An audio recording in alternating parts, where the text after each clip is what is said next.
Сәбиді балабақшаға кезекке қою, басқа балабақшаға ауыстыру көп балалы аналардың бас ауыртатын мәселесі еді. Енді жағдай өзгерген. Бар болғаны Индиго мобильді қосымшасын қолдануды үйренсе болғаны. Елордада көп балалы ата-аналарға қосымшаға тіркелуді, оны тиімді пайдалануды түсіндіру жұмыстары жүргізіліп жатыр. Астана қаласында электрондық жүйеге ауыстырылған. Сондықтан да енді электрондық жүйеге ауыстыру жыл сайын көптеген өзгерістер, көптеген жаңашылдықтар, көптеген сұрақтар. Ол сұрақтардың жауабы жыл сайын бұл жұмыс дамып келе жатыр.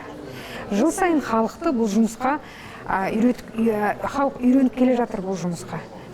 Мәселен, биылғы жылы Астана қаласы бойынша бізде 369 балабақша болса, осы 300-ден астам балабақшалардың ішінде соларға 17 мыңнан астам бос орындар босады.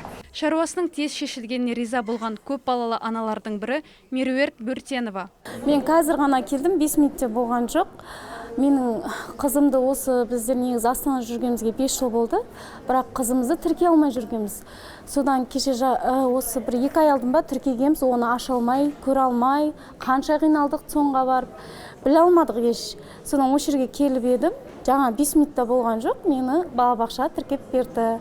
Рахмет, қуанып отырып шынымды айтсам. Без льготный есебінде, жаңағыдай көп балалы ата-ана есебінде мені тіркеп берді. Рахмет көп-көп, осы жердің ұжымдарына рахмет айтам. Өйткені шынымды айтсам 5 минут болды ма, болмады ма, өзім де білмей қалдым. 5 баланың анасы Нағима Нұрмұханбетова да сауалына жауап тапқанына риза. Мен өзім 5 баланың анасымын. Егіз балдарым садикке барады, Қарқабат 15-тегі 54-ші. Соны басқа садикке тіркеп, өзім үйден тіркедім. Тіркеуі бәрін личный кабинетке кірдім, ол өзі оңай. Адам қарап отырса, оқыса, үйренсе кете береді. Соны енді өзіме жақын, үйіме жақын садикке ауыстыру мақсатымен келдім. Оның бәрін түсіндірді. Мен бұл жақта алған ақпаратым өзіме керектісін сұрап алдым, өзім түсіндім. Мен ойладым, что бұл тек жаз бойы ашылды и жабылды деп. Жоқ, бұл жыл бойы ашық тұратын сайт екен. Менің кішкентайым 2-ге, декабрь айында 2-ге толады. Декабрьде 2-ге толса, мен сайтты ашып, өзіме керекті садик, өзіме жақын садикті алам. Индиго бірінші ашылғанда, бірінші кезекте көп балалар тұрды. Бірінші көп балаларын алып алады. Одан кейін орын қалса военныйларға, содан кейін халыққа береді. 3 баласы, 2 баласы барларға уже ашылады.